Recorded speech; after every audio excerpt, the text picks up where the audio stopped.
வணக்கம். நான் சந்தானம், மூளை நரம்பு அறுவை சிகிச்சை மருத்துவர், குமரன் மருத்துவ மையம், குறும்பபாளையம், கோவை. ஏப்ரல் 7ஆம் தேதி வேர்ல்டு ஹெல்த் டே அனுசரிக்கப்படுகிறது. இது வருஷம் இந்த தினத்தை நம்ம அனுசரிக்கிறோம். இதற்கான முக்கிய காரணம் மக்களுடைய ஆரோக்கியம் ரொம்ப அவசியம் வேணுங்கிறதுனால தான் WHO இந்த ஒரு தினத்தை முன் வச்சு எல்லாத்துக்கும் இதுக்கான விழிப்புணர்வை கொடுத்துட்ருக்குறாங்க. வருஷம் ஏதேனும் ஒரு குறிப்பிட்ட தீம், ஒரு உள்நோக்கத்தோடு நடத்துகிறாங்க. இந்த வருஷம் நம்ம ஹெல்த்தி பிகினிங் ஹாப்பி ஃபியூச்சர் அப்படிங்கிற மாதிரி, ஹோப்ஃபுல் ஃபியூச்சருங்கிற மாதிரி சொல்லியிருக்காங்க. அதாவது நம்மளுடைய ஆரோக்கியத்துக்கு ஆரம்பத்தோடைய நிலையிலிருந்தே நம்ம வழிமுறைகளை நுணுக்கமாக கடைப்பிடிச்சா அநேகமாக நம்மளுடைய எதிர்காலம் நல்லதாக இருக்கும். அதில் உதாரணத்துக்கு நம்ம காலையில் எழுந்திக்கிறதுலேருந்து ராத்திரி தூங்குற வரைக்கும் நம்ம செய்யக்கூடிய ஒவ்வொரு வேலைகளையுமே கவனமாக பொறுப்பாக பிளான் பண்ணி கணக்கிட்டு செய்ய வேண்டியிருக்கும்.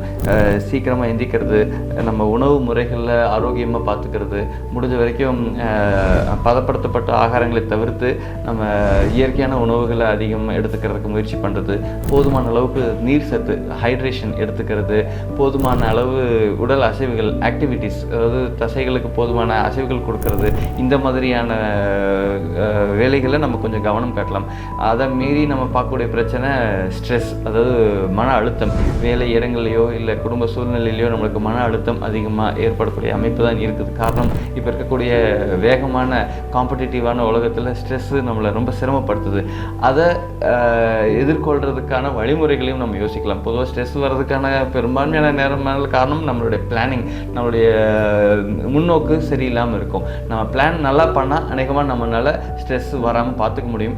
நம்ம நல்லா பிளான் பண்ணியுமே நிறைய நேரங்களில் நம்மளுடைய வேலைகள் சொதப்பிடுது. அதுக்கு காரணம் நம்ம சுற்றி இருக்கிறவங்களுடைய குறைபாடும் இருக்கலாம். நம்ம என்ன தான் பர்ஃபெக்டாக பிளான் பண்ணாலும் நம்ம சுற்றி இருக்கிறவங்க அங்கங்கே வேலையை எதிர்பார்த்த மாதிரி செய்யலைனாலும் நம்மளுக்கு பிரச்சனை வரும். அதையும் நம்ம எப்படி சமாளிக்கலாம் அப்படின்னு யோசிக்கலாம். அண்ட் சில நேரங்களில் நம்மளால் எதுவும் செய்ய முடியலன்னா அந்த சமயத்துக்கு அதை மறந்துட்டு நம்ம பகுதியில் நம்ம செய்யக்கூடியதை முழுமையாக செய்கிறதுக்கு முயற்சி பண்ணலாம்.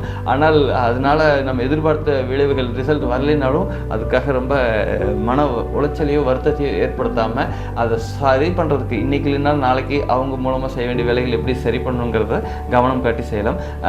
அண்ட் தூக்கம் ரொம்ப அவசியம், அதையும் நம்ம முழுமையாக சீர்படுத்திக்கலாம். இப்படியாக இருக்கிறப்ப நம்மளுடைய ஆரோக்கியத்தை நம்மளால் நல்லா கொண்டு வர முடியும். எதிர்காலத்தில் நோய்கள் இல்லாமல் வாழ முடியும். நன்றி.